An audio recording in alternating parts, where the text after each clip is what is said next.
Chers auditeurs de Haïba FM, bonjour. Je vous souhaite un bon vendredi. Nous sommes le 21 septembre. L'édito d'aujourd'hui sera court.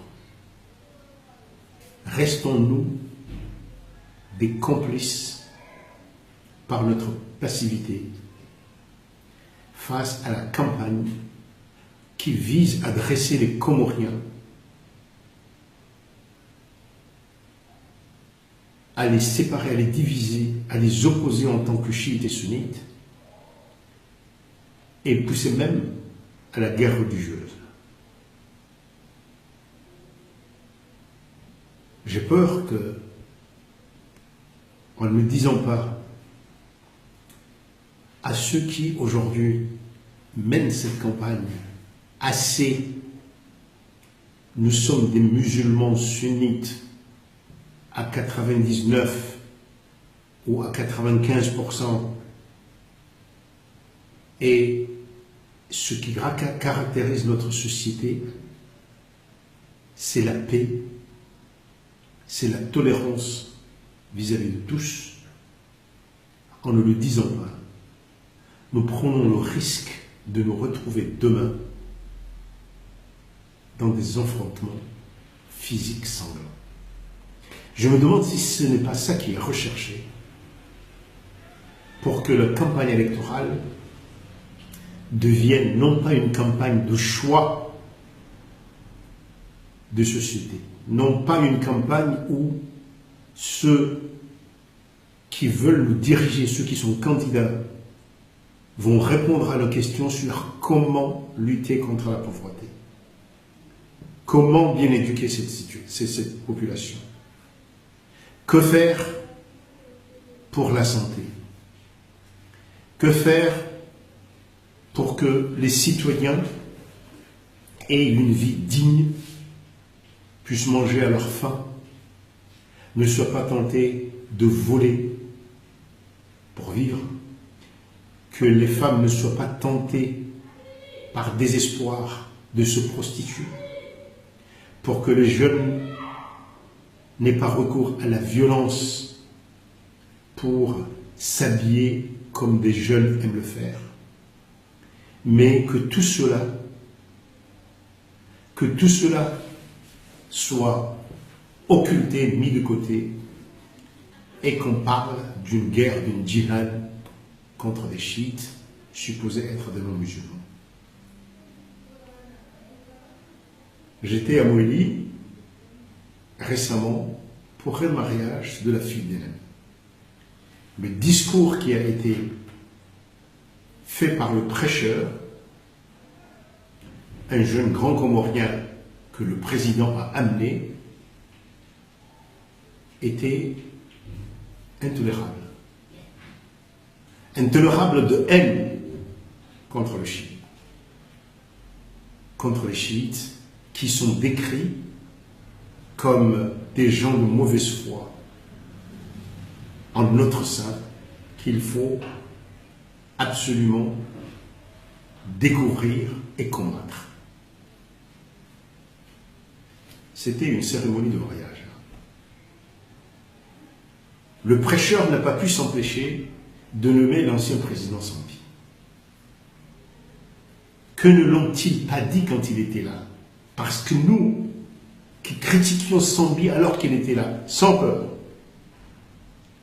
pour sa politique, pour sa politique économique, pour ses slogans qui n'étaient pas réalisés sur l'anticorruption, etc., le chiisme n'a jamais été un sujet de mobilisation pour nous. Si tout ceci,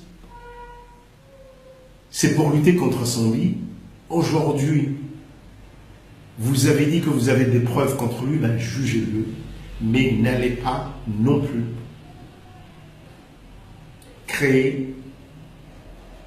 allumer une guerre entre Comoriens.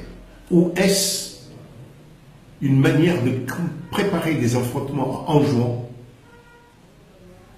et à ce moment-là faire ce qu'on veut pendant cette campagne électorale? Je n'en sais rien, je m'interroge, mais comme il y a une lâcheté ambiante, les gens n'osent pas parler de plus en plus, il faut que certains d'entre nous, nous le disions.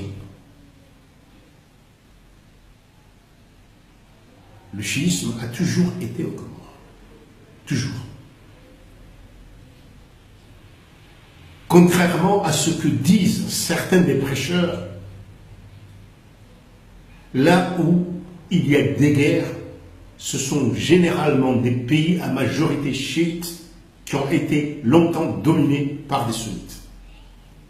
Et les guerres, les affrontements ont été suscités par des interventions extérieures de pays occidentaux comme les États-Unis. Les terroristes sont des sunnites comme nous. Toutes les grandes attaques terroristes dans le monde, ce sont des sunnites comme nous qui en sont les auteurs. Ne soyons pas prêts à ce qu'un pays aussi tolérant, aussi pacifique que le nôtre, devienne un champ de bataille entre l'Arabie Saoudite et l'Iran, au profit peut-être de quelques dirigeants qui veulent nous opposer entre nous. Mais ayons le courage de dire non. Et quand un prêcheur se dit courageux parce qu'il est à côté du président de la République, parce qu'il est protégé, parce qu'il peut dire tout ce qu'il veut, oublie que le président de la République, nous l'avons élu. Le prêcheur qui parlait à Moïli était pour Mamadou, Haka Mamadou. Aujourd'hui, fait de la guerre anti-chiite le premier objectif de notre pays, disons non. Nous n'avons pas élu le président de la République pour être notre imam religieux. Je reviens toujours, je suis l'un de ceux qui ont voté pour M. Azali,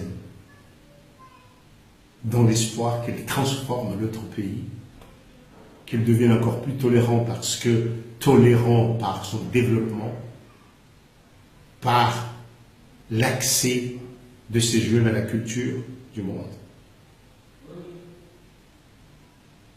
pour qu'il y ait une meilleure éducation, de l'éducation parce qu'il n'y en a pas, pour qu'on s'attaque aux problèmes de santé, pour que les Comores intègrent leur sphère, et pour que les Comores, pays musulmans, quand il y a des pays musulmans qui s'affrontent, que nous soyons comme le Koweït, comme Oman,